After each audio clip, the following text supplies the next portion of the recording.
پاکستان اور پاکستان سے باہر بسنے والے تمام دوست احباب کو،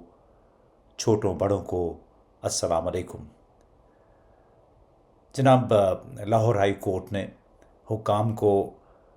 سابق وزیر اعلیٰ چودھری پرویز الہی کو مزید کسی بھی خفیہ مقدمے میں گرفتار کرنے سے روک دیا ہے۔ اس سے پہلے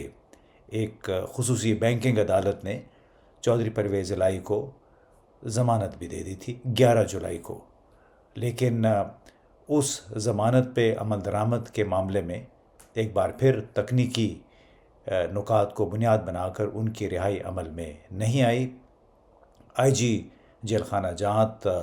نے کہا کہ اصل میں عدالتی فیصلے میں کچھ ابہام تھا، جس کی وجہ سے روپکار پر عمل درآمد نہیں ہو سکا،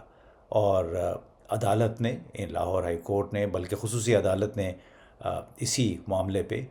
بڑی سرزنش کی آئی جی جیل خانہ جات کی، جنہوں نے کہا کہ میں تو عدالتی احکامات کی خلاف ورزی کا تصور بھی نہیں کر سکتا۔ تصور تو انہوں نے نہیں کیا، لیکن عمل بھی نہیں کیا،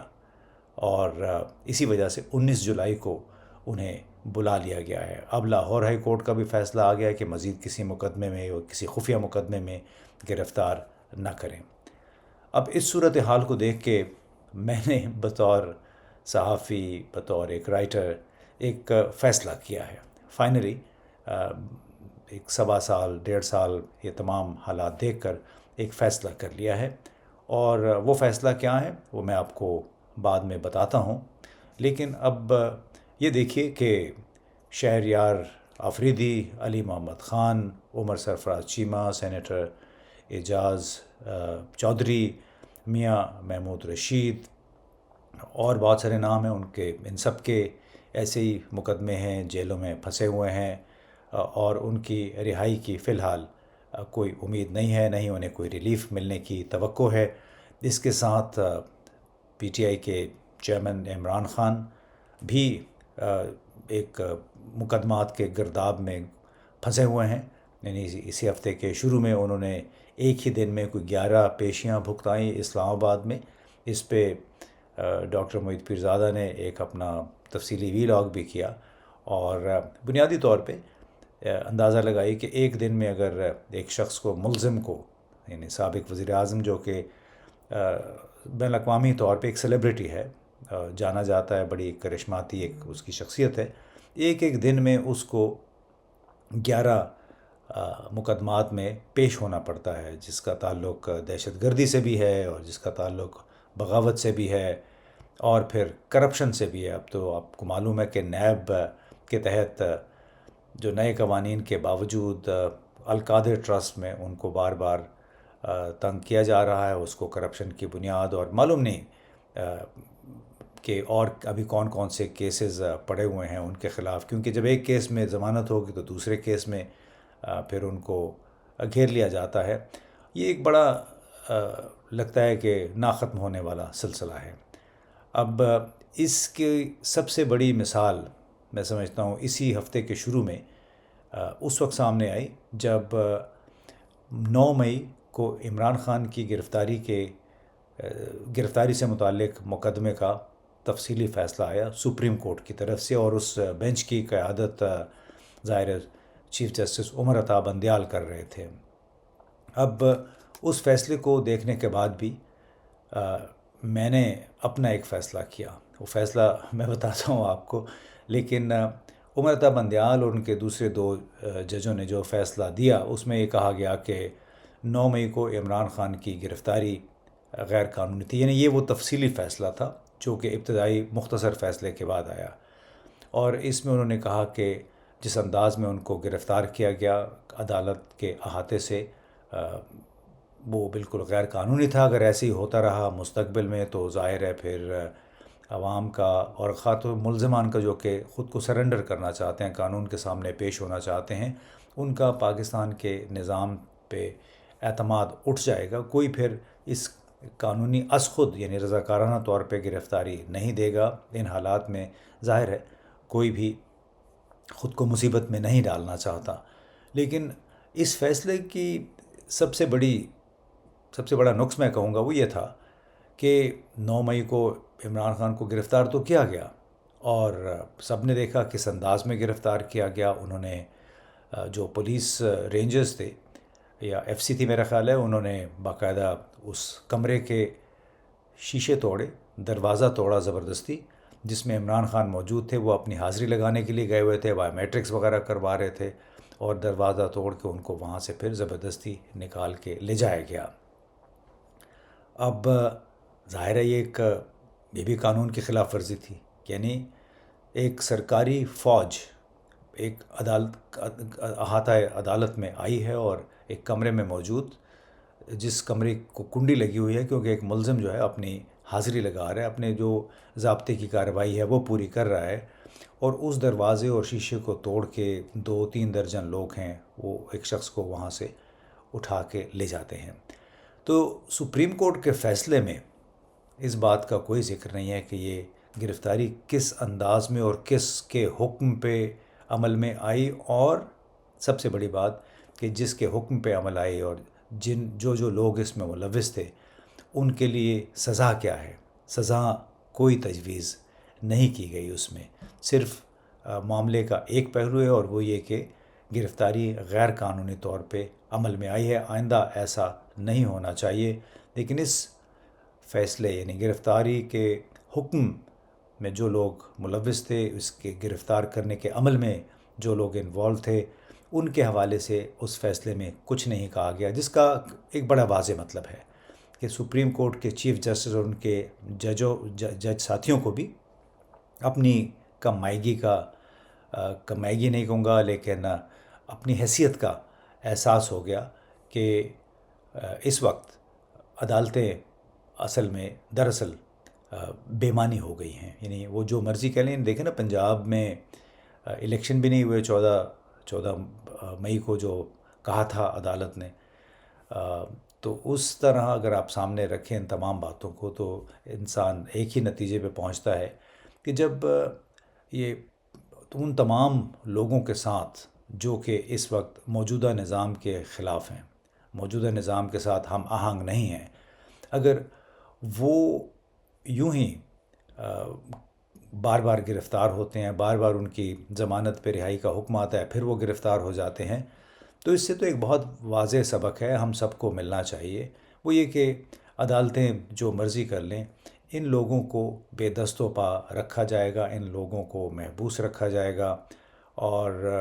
ان سے آپ کو کوئی توقع نہیں رکھنی چاہیے. بہتر ہے کہ آپ ان کے اوپر سے اپنا دست شفقت اٹھا لیں، ان کے ساتھ جو ہمدردی ہے وہ اپنی ختم کر دیں، کیونکہ اس معاملے میں عدالتیں بھی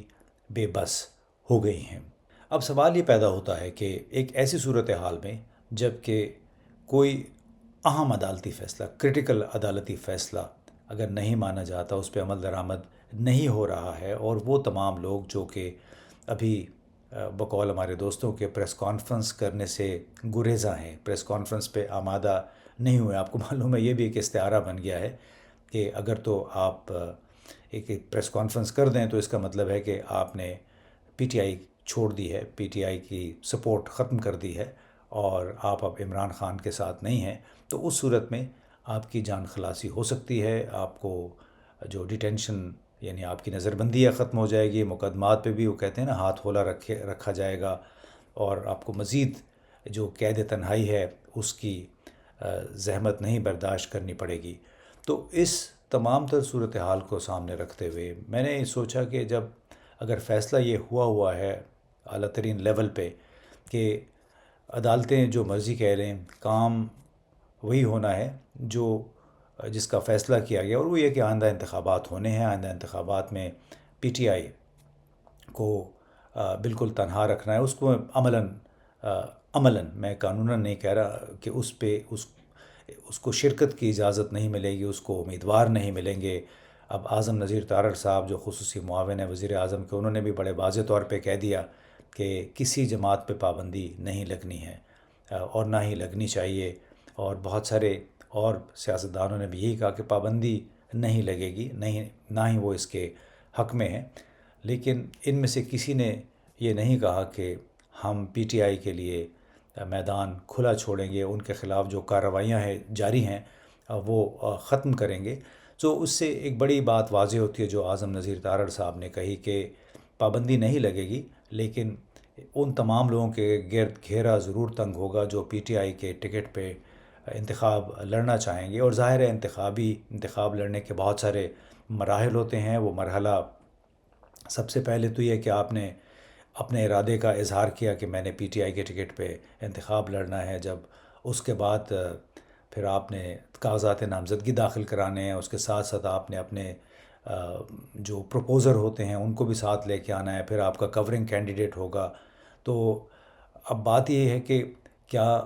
جب آپ اپنے انتخابی نامزدگی جمع کرائیں گے تو وہ قبول ہو جائے گی، اور اگر قبول ہو گئی تو اس کے بعد پھر کیا ہوگا؟ جب انتخابات کے دن تک کیا آپ کو آزادی سے انتخابی مہم لڑنے دی جائے گی، یا پھر یہ ہے کہ جو ہی اگر کوئی اعلان کرے اس پارٹی کے ٹکٹ پہ انتخاب لڑنے کا تو ساتھ ہی کوئی ایک اور مقدمہ نکل آئے اس کے خلاف؟ یعنی مقدمات کی تو اس وقت بھرمار ہے۔ غالباً پاکستان ایک نیا ریکارڈ قائم کرے گا اپوزیشن کے خلاف مقدمات میں۔ اگر اپریل 2022 سے جاری مقدمات کے سلسلے کو دیکھا جائے تو میرا خیال ہے ایک نیا ریکارڈ بنے گا، اور اس پہ ہم سب کو، پاکستانیوں کو بالکل فخر ہونا چاہیے کہ کم از کم کسی ایک شعبے میں، بھلے رول آف لاء کے انڈیکس میں ہمارا نمبر 139 میں سے 130واں ہو، لیکن کم از کم یہ کہ جو شرپسند ہیں، جو آتش زنی میں توڑ پھوڑ میں لوگ ملوث تھے اور جو اس کے حامی تھے، ان کے خلاف کارروائی ضرور ہو رہی ہے۔ لیکن یہ بہرحال ذہن میں رکھنا چاہیے کہ فخر تو آپ کریں گے، لیکن تاریخ میں یہ کوئی بالکل اچھے الفاظ سے نہیں یاد کیا جائے گا کہ ایک جماعت تھی، ایک وزیر اعظم تھا، اس کے ساتھ جو ہوا سلوک اپنی اقتدار سے علیحدہ ہونے کے فوراً بعد، کیا وہ انصاف پہ مبنی تھا؟ کیا تاریخ مورخ اور جو قانون دان ہیں وہ اس کو ایک فیئر پلے کے طور پہ قبول کریں گے؟ یہ ابھی اس کا تعین ہونا باقی ہے، لیکن اب فیصلے کی طرف آتے ہیں۔ میں نے فیصلہ یہ کیا کہ چونکہ ایک خاص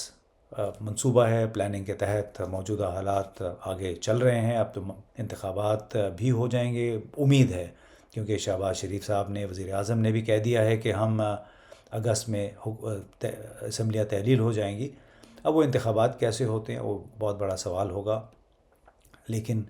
ایک بات واضح ہے کہ اس میں پی ٹی آئی نہیں ہوگی، عمران خان شاید ڈسکوالیفائی ہو جائیں۔ اب وہ معاملہ بھی اصل میں ثانوی ہو چکا ہے کہ وہ ڈسکوالیفائی ہوتے ہیں، نااہل قرار دیے جاتے ہیں یا نہیں، لیکن ان کو امیدوار نہیں ملیں گے۔ امیدوار ملیں گے تو وہ ادھر ادھر ہو جائیں گے یا کر دیے جائیں گے۔ اور سب سے بڑی مثالیں ہم نے دیکھی کراچی کے انتخابات میں، جو میئر کے الیکشن تھا اس میں